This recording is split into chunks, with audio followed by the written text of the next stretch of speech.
অক্ষয় তৃতীয়ার দিন যা করলে ভগবানের অনেক কৃপা লাভ করবেন এবং ভগবান সন্তুষ্ট হবেন এবং যে কাজগুলি ভুলেও করা যাবে না। পদ্মপুরাণের বরাহধরণী সংবাদে বলা হয়েছে যে অক্ষয় তৃতীয়ার দিন বেদ ধর্ম প্রবর্তিত হয়, তাই এই দিনটি অত্যন্ত মাহাত্ম্যপূর্ণ। এই দিনটি ভগবানের অত্যন্ত প্রিয়।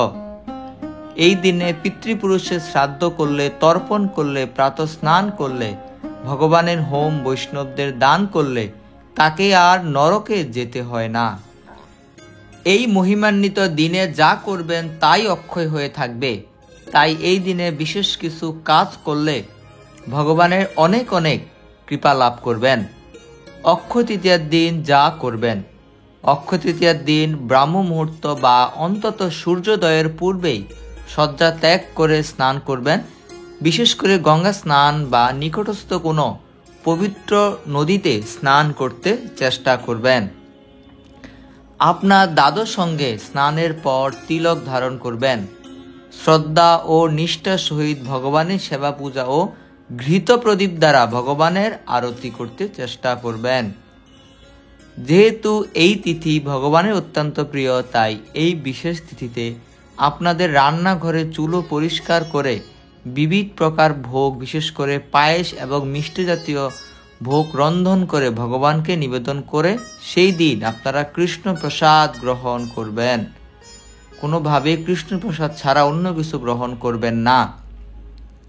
ভগবানের শ্রীচরণে অধিক সংখ্যক তুলসী পত্র অর্পণ করুন। বিশেষ করে 108 জোড়া তুলসী পত্র অর্পণ করতে চেষ্টা করবেন। ভগবানকে ওই দিন পুষ্প মাল্য বানিয়ে নিবেদন করতে পারেন। সেই সাথে ভগবানকে ওই দিন বেশি বেশি করে পুষ্প নিবেদন করুন, তাতে ভগবান অত্যন্ত প্রীত হবেন। তুলসী মহারানীর সেবায় ভগবান সবচেয়ে অধিক প্রীত হন, তাই এই তিথিতে আপনারা তুলসী মহারানীর মূলে জল দান করুন এবং সকাল সন্ধ্যা 4 বার করে আপনারা তুলসী পরিক্রমা করুন। বৈশাখের আবহাওয়া অত্যন্ত রুক্ষ, যার কারণে চারদিকে প্রচণ্ড উষ্ণতা পরিলক্ষিত হচ্ছে। তাই এই তিথিতে আপনি ভগবানের শ্রী বিগ্রহের অঙ্গে চন্দন লেপন করে ভগবানের শ্রীঅঙ্গকে শীতলতা প্রদান করুন। এতে ভগবান আপনার প্রতি অত্যন্ত প্রীত হবেন। অক্ষয় তৃতীয়ার দিন আপনারা পিতামাতার চরণ স্পর্শ করে প্রণাম করুন। বসুন্ধরা বা ধরিত্রী মাতা এবং সূর্যদেবকে প্রণাম করবেন। অক্ষয় তৃতীয়ার দিন যেহেতু এই তিথি শ্রীহরি অত্যন্ত প্রিয় তিথি, তাই আপনারা এই দিনে অধিক সংখ্যক হরিনাম জপ করুন এবং আপনার এলাকায় বা আশেপাশে নগর সংকীর্তন করতে পারেন। এতে করে মহাপ্রভু এবং ভগবান আপনার প্রতি সন্তুষ্ট হবেন। এই দিনে আপনারা শ্রীমদ্ ভাগবত গীতা থেকে শ্লোক অধ্যয়ন এবং অন্যান্য ধর্মীয় গ্রন্থ অধ্যয়ন করতে চেষ্টা করবেন।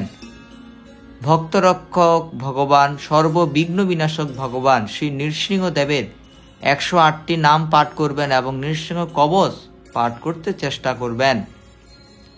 যত বেশি সম্ভব তত পরিমাণ কৃষ্ণ কথা এবং শ্রীহরি লীলামৃত শ্রবণ করবেন।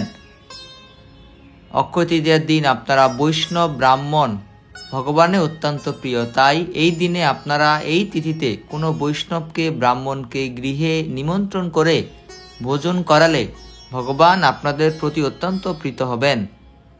ভগবানের বিভিন্ন ধাম যেমন পুরী ধাম, বৃন্দাবন ধাম, মায়াপুর ধাম বা নিকটস্থ মন্দিরে যেতে পারেন। এই দিনটি অত্যন্ত শুভ, তাই এই দিনে আপনারা আপনাদের মৃত পিতা মাতা বা পূর্বপুরুষদের উদ্দেশ্যে শ্রাদ্ধ ক্রিয়া, তর্পণ ক্রিয়া করতে পারেন। যে 7টি কাজ অক্ষয় তৃতীয়ার দিন ভুলেও করা যাবে না, সেইগুলি এখন শ্রবণ করুন। বছরে 4টি দিন অত্যন্ত শুভ। সেই দিনগুলি হচ্ছে বৈশাখ মাসে প্রথম দিন, কার্তিক মাসে প্রথম দিন, বিজয়া দশমী ও অক্ষয় তৃতীয়া। এই মহিমান্বিত দিনে যা করবেন তাই অক্ষয় হয়ে থাকবে। তো চলুন আমরা জানি আপনারা কি কি এই অক্ষয় তৃতীয়ার দিন করবেন না। তো এই অক্ষয় তৃতীয়ার দিনে আবার এমন কিছু কাজ রয়েছে যা করলে এই দিনটি আপনাদের জন্য অশুভ কিছু বয়ে আনবে। তো প্রথমত, অক্ষয় তৃতীয়ার দিন মাছ, মাংস, ডিম পেঁয়াজ, রসুন, মসুর ডাল প্রভৃতি আমিষ দ্রব্য কোনোভাবেই আপনারা গ্রহণ করবেন না। অক্ষয় তৃতীয়ার দিনে যেই কোনো প্রকারের নেশাদ্রব্য যেমন হচ্ছে চা, কফি, পান, তামাক, বিড়ি ইত্যাদি গ্রহণ করবেন না। এই দিনে আপনারা তাস, পাশা, জুয়া খেলা আদি সকল প্রকার দ্রুত ক্রীড়া বর্জন করবেন। অক্ষয় তৃতীয়া তিথি যেহেতু পবিত্র তিথি, তাই এই দিনে আপনারা অবৈধ যৌনসঙ্গ, মেলামেশা করবেন না। এইগুলি সম্পূর্ণ নিষেধ, যদিও বছরের অন্যান্য সময়েও এই কার্যগুলি সম্পূর্ণ নিষেধ। অক্ষয় তৃতীয়ার দিনে অন্য কারো সমালোচনা করা, ঈর্ষা করা ও অন্য কারো ক্ষতি সাধনমূলক এমন কোনো কাজ আপনারা কোনোভাবেই করবেন না। অক্ষয় তৃতীয়ার দিন কোনোভাবেই প্রাণী হত্যা, প্রাণী হিংসা, জীব হত্যা করবেন না। এই দিনে মিথ্যা কথা বলা থেকে সম্পূর্ণ বিরত থাকবেন।